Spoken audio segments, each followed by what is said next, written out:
It's my pleasure to welcome you here to the Clark Howard Show. You know, our mission is to serve you with advice and information that empowers you so you make better financial decisions in your life. Did you receive our newsletter today?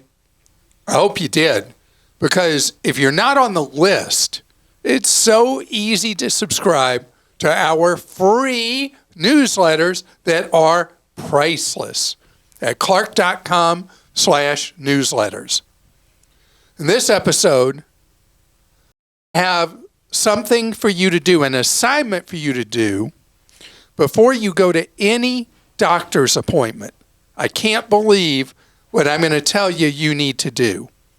And also, I've always said that the way you treat your employees will ultimately directly impact the health of your business and how happy you make your customers. I've got some stories that absolutely prove my point. So, there's a war going on right now behind the scenes where you and I are pawns in a big game of three-dimensional chess. And this three-dimensional chess involves true proof that you and I, when we seek health care, are not the customer. So what's happening is there's these knockdown, drag-out fights between medical practices, hospitals, labs, you name it, between the providers and the insurers. And these fights are becoming so ugly that it used to be that each year you might have to make sure that your doctor was included, or the hospital that you use was included, or whatever it is was included in your health plan. And that would be a once-a-year thing, as there'd be annual ups and downs on what was included in your plan and who was included in your plan. But what's happened of late is the wars have become 12-month wars, continuous wars between the providers and the insurers. So you could have seen your doctor in January, have another appointment in April, and between January and April, the doctor that was in your insurance plan no longer is in your insurance plan. And you go to see the doctor in April, and instead of being treated in network, suddenly you're out of network. And then you end up with a big bill. Think about when you and I go to a doctor's office. What do they ask at the front desk? Has there been any change in your insurance? Now you need to ask that question back, either by calling before you go, or when you show up for that appointment, you want to know, are you still included in my insurance? Because if they're not, as you know, with so many health plans, there's a big difference in what's covered and what's paid by insurance in network versus out of network. This thing going on, as best I've been able to determine, has no coverage under the No Surprises Act, which we've had several questions related to of late. No surprises really has to do with when care is rendered in a in-network facility, but somebody sees you don't even know about, when you may not even be conscious, who's out of network, and you get some kind of eye-popping bill, you're not legally responsible for paying that amount of money because they were out of network. That's one of the elements of no surprises. That does not apply when you're going to a facility, and because last time you went, it was in network, this time it may not be, you're out of network now because you voluntarily went there. And so every time you're with a provider or a facility, you have to re-verify and hope they know what they're talking about, that you are in network. why we have to do all this is because we're irrelevant to the process. Nobody really looks at us as a customer. And because they don't, the burden falls to us to make sure that we are, in fact, in network, because the stakes in dollars can be so big between in and out. All right, we'll go to questions. Justin in Georgia wrote, my wife and I are both on high deductible health savings accounts as it is the most economical option. We contribute about $8,000 a year to an HSA as we qualify for the family contribution limit. Soon we will be adopting 2 siblings out of the foster care system. Even after adoption, they will be provided Medicaid from the state as former foster children. Will we still be eligible to contribute the family contribution limit to our HSA now that we will have family who are not on an HDHP? Also, thank you for all you do for foster children. Well, no, thank you for what you're doing, because what you're doing is unreal. And if you're not aware, this will be our 34th year of Clark's Christmas Kids, where we collect donations for children in foster care so they can have gifts at Christmas. What you're doing is a much bigger gift. You are bringing these children into your life, adopting into your home. That is just... And keeping siblings together. That's incredible, awesome. Incredible. So what happens with the HSA? So you already know this part, that if you have people under your roof that are Medicare or Medicaid, that they're not eligible to be part of the HSA plan. So what the two of you are going to look at moving forward is you're going to do the individual limits on the HSA. And with both of you participating in HSAs, you should be fine. You should be able to put aside, as I remember, pretty much an equivalent amount to what you're able to as 2 individuals is what the family contribution limit would be. So that's how you would deal with this. If only one of you were in an HSA, then that would affect your overall limit. But since both of you are, you should not have any meaningful difference in big dollars that you're eligible to put aside. Andrea in Colorado says, I'm 42 and work for a small employer that doesn't offer a 401k plan. My income is also above the limits to contribute to a Roth IRA. How should I best save for retirement? Will the government ever offer a universal 401k program that isn't tied to your employer? Oh, this is something that I remember when the second President Bush proposed something equivalent to this a generation ago.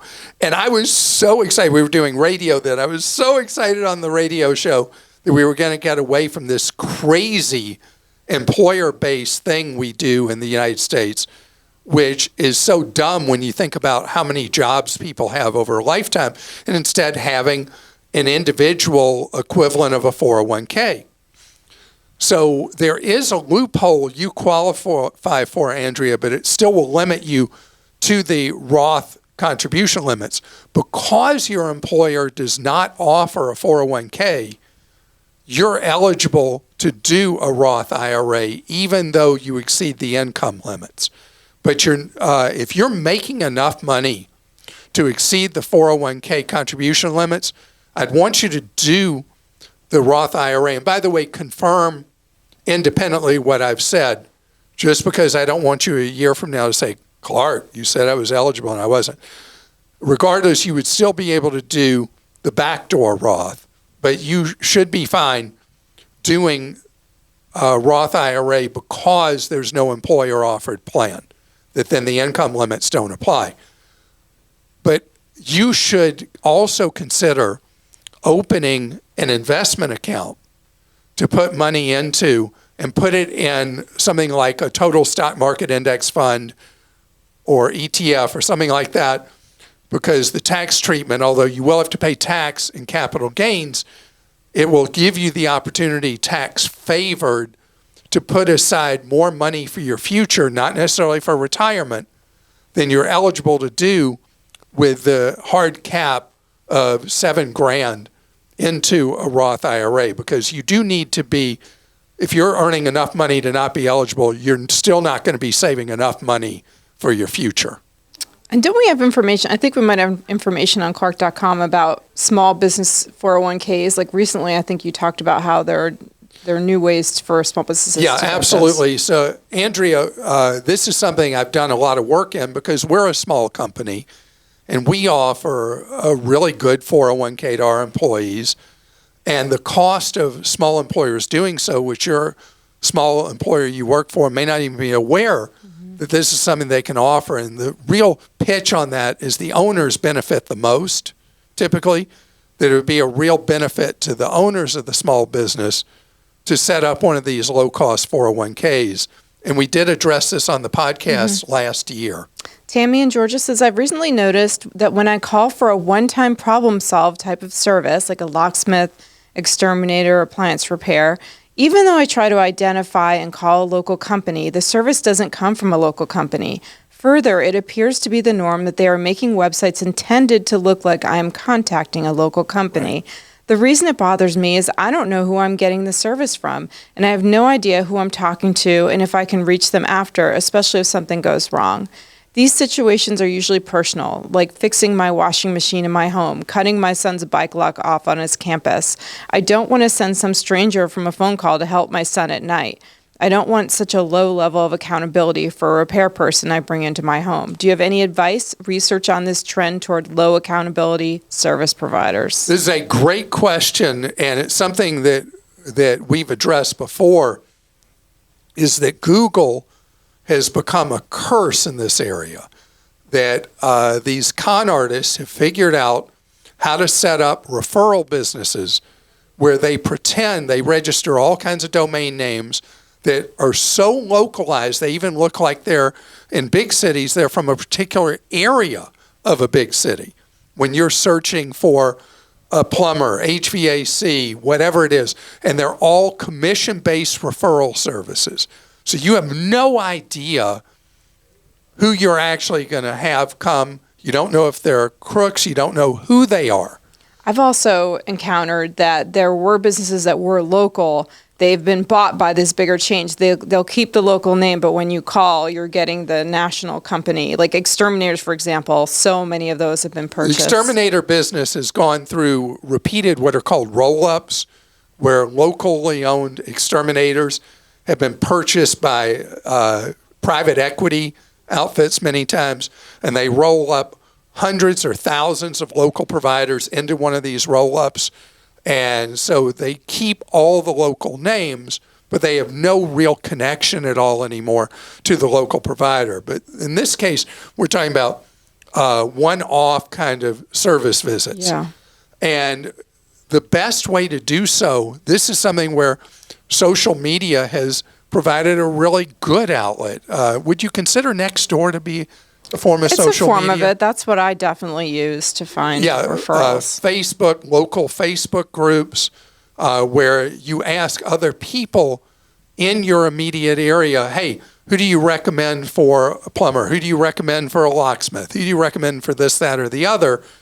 And that way you're able to, just because they're local doesn't mean they're going to be great, but it dramatically improves what you're asking for, that you do get somebody local. But when you're like on Nextdoor and you have people saying, hey, I got to tell you, I used Jake as a plumber. He was the greatest I've ever had. And so you want Jake, right? So get away from Google. Doing a Google search for a local service provider is a recipe for disaster. And it's the kind of thing Google could clean up. They have made no effort in this area because obviously all they're chasing are the dollars. So coming straight ahead, speaking of dollars not making sense, how a lot of businesses treat their workers so badly. I love the free enterprise system. I love capitalism. And I believe that capitalism rewards those who run great businesses. And the core to running a great business is not necessarily the product or service a business offers, but especially with service businesses, it's how that business treats its employees. And in turn, that the focus is strictly on the customer. And so in good businesses, it always starts with what I referred to through the years. The best companies romance their workers so they'll romance the customers. Not in some kind of weird way. I mean that when you treat your employees well, they're motivated. They tend not to turn over as much. They understand the purpose and goal of serving that customer, and they do so. And I've talked in the past about the oddities involving Dollar General. And recently there was a Dollar General where people showed up to shop at it, and it had a sign on the door that all the employees had quit and the store was closed. And Dollar General looked so bad. And it's funny because I just talked a couple of months ago about all the issues involved with how Dollar General treats its workers allegedly like dirt. And so this is a thing. How you treat people matters. Dollar General had to bring in people from other stores to reopen that store. If you want to read about it, just use your search engine. You'll see some very colorful stories about it. Recently happened with the McDonald's franchise, where all the employees just quit at once and the McDonald's was closed. McDonald's are locally owned and operated, and I guess that local operator was not treating the employees well. I mean, it really does matter. And you know it. I know it. When you go to a business and you're greeted with a smile and you see the same people working there again and again, you know that's a place where the workers are appreciated and treated well. Business is hard, but we make it harder as a business owner on ourselves when we forget that we got nothing if we don't treat those employees well. Walmart, which used to have a horrible reputation in how it treated workers, has set up a school to treat its managers, thousands of them, how to serve the workers better. The managers serve the employees. And then in turn, how to provide better service to the customer. And you're rolling your eyes because you went to Walmart and you got there and there were no registers open and the self-checkout was bad and all that. But it takes a while to turn around a big ship.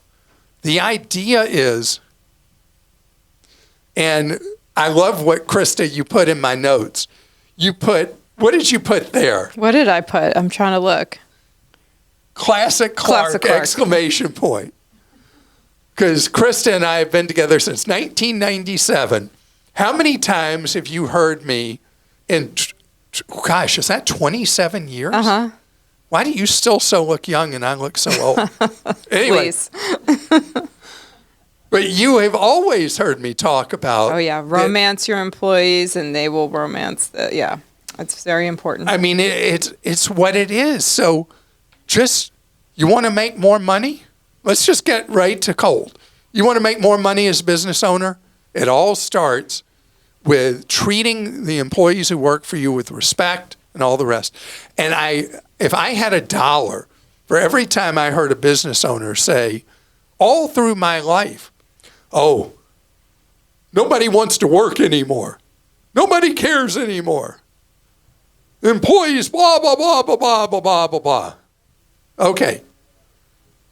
Let me tell you, every generation has always thought the generation that came behind them was lazy and didn't care. It's just the way, I mean, you could probably go back and find that in Roman times. Yeah. People say, those young chariot builders just aren't any good. Know that they are not carving that stone fast enough. Exactly. So know that it's up to us as owners of businesses to motivate the people that work for us, to treat them with respect and to compensate fairly.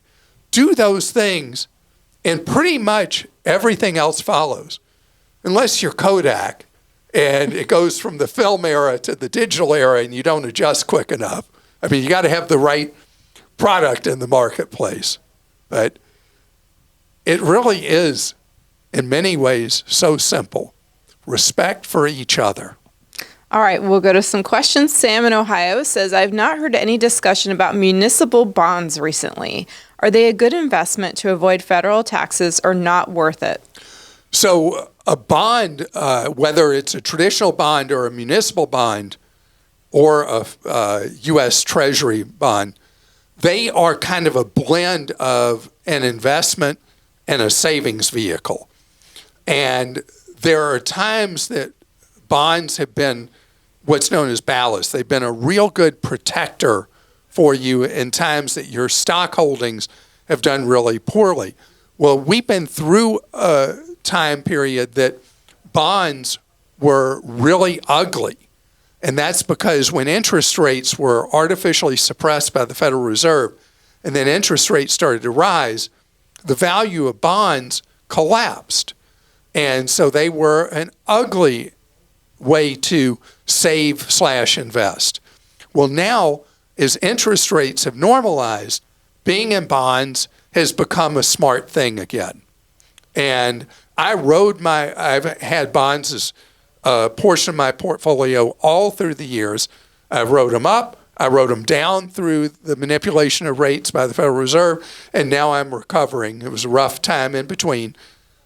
But having municipal bonds, particularly if you're in a higher income tax bracket, are a good part of a portfolio. And the value of bonds goes up and down with time. But I hold a lot of municipal bonds because I am in a higher tax bracket, and I avoid federal tax on them, just like you're asking. And it is something that's recommended. Now, I don't buy individual bonds of any kind. I buy bond funds. And so if this is something you're interested in, know that the best source for bond funds, municipal, U.S. Treasury, or corporates, by far, it's not close, Vanguard.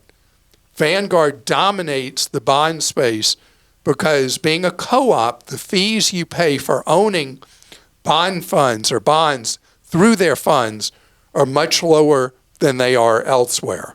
And so Vanguard's bond portfolio of municipals, in your case, you should look at it and build a portfolio mixed of different maturities. The big four that Vanguard has: long-term municipals, intermediate-term municipals, short-term, and then they have something that's unusual. They have limited term, which are longer than short, shorter than intermediate, and usually a mixed portfolio works best as part of your bond side of your investing. Joseph in Texas says, 2 years ago I moved, canceled a credit card after a fraudulent charge, but had that card on file at a local gym. I forgot to change the card on file with the gym, so my account went into default. Oh, no. They sent it to collections. I paid the collection in full when the bill came. Is there any way to have this removed from my credit report? It killed my FICO score. I had a score of 802 when it all went down the tubes. Joseph, a lot of things here. Let's go back a step. When the card was canceled because of the fraudulent charges, what I would say to you about that is that if this ever happens again, and it will, it seems inevitable with all our credit cards that a fraudster gets hold of the number, have the issuer replace it with a new number. Don't cancel the card. Normally with automatics, the banks know what's going on. There's an automatic continuing draft or charge. They move it over to the new number automatically. So this would not have happened in most cases. If you did have a new card number issued and it happened, then this would be a normal area of dispute on your part, being hit with a collection on your report. But when something does go to collections for whatever reason, and you're in a position to pay the money, that is the point at which you negotiate. Say, here's the deal. This is what happened. I'm happy to pay you the money, but I need you to remove it from my credit report. And they say, oh, we don't do that. Say, okay, then I don't give you money. You use the money as your lever to get that item removed from your report. Because once you pay the money, you have no leverage, and that item stays there for 7 years. You're allowed to add a statement to your credit file, but I find that other than mortgage lenders, nobody reads it. So the initial hit on your credit from this one collection, from you having golden credit over 780, you were at 802, you probably dropped to around or below 700 as your credit score. And that stings a lot and hurts you. You're not going to have to wait a full 7 years for your score to come back. The collection has been paid, and each year your score should go up. 2 years out, it should already be recovering from that collection incident. But in the future, use any situation like this, the money they want, as the leverage you need to get that item cleared from your report, because after, time is the only healer. All right, now Mark in Wisconsin has a tip for you. He says, I heard on a prior podcast your Oura Ring battery is not holding a charge any longer. Before you buy a new one, contact Oura. My girlfriend and her sister had the same problem, and they both got new rings. Oura responded in hours to the email and sent it out the next day. Fantastic customer service.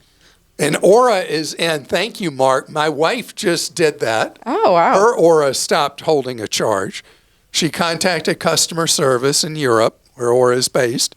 Same thing happened for her. They sent her, I don't know if it's a reconditioned or whatever, but she got a new one that holds charge just fine. And so that is a great suggestion for others. I'm having to charge my Oura Ring constantly now because it's losing its ability to hold battery. And how many days do you go with your Oura before you need to charge it? It's usually like 5 or 6, I think. Yeah, I'm down to 1 or 2. Yeah. Well, you need to take this advice. I need to take Mark's advice and replace it. Oura, by the way, suddenly is facing a lot of new competition. There have been a lot of very positive reviews about the new fitness ring from Samsung that seems in a lot of ways a clone of the Oura. And so the marketplace is going to get much more competitive for having a health or fitness ring. And it's just so great because if you want to obsess about improving your sleep, which is one of the key things to improving your health, I've been able to significantly over the years, over the last 4 years, improve my sleep. I used to sleep terribly. And following Oura's continuous nagging, I have significantly increased the amount I sleep each night. And I'm really proud of that. Have you been able to improve yours at all yet? It's definitely shown me how little I sleep, and my sleep has definitely gotten better. I've been really cognizant of, like, it warns you, like, you got to rest and relax now. So I've been getting better about it for sure. You know, the Oura just sent something out saying that they found the number one factor that hurts people's sleep in the early hours of bedtime is electronic devices looking at your phone. Oh, yeah, for sure. Absolutely. Look, they said, most recently, they said, put your phone down. So the one time you shouldn't put your phone down, when you're looking for fantastic advice. That's right. And it's bedtime, but you're like, hey, I don't know how to do this. Just go to Clark.com. Yeah. Or I need a deal. ClarkDeals.com, yes. We're going to help you out. So anyway, have a wonderful day. Remember what we're about. You learning ways to save more, spend less, and avoid getting ripped off.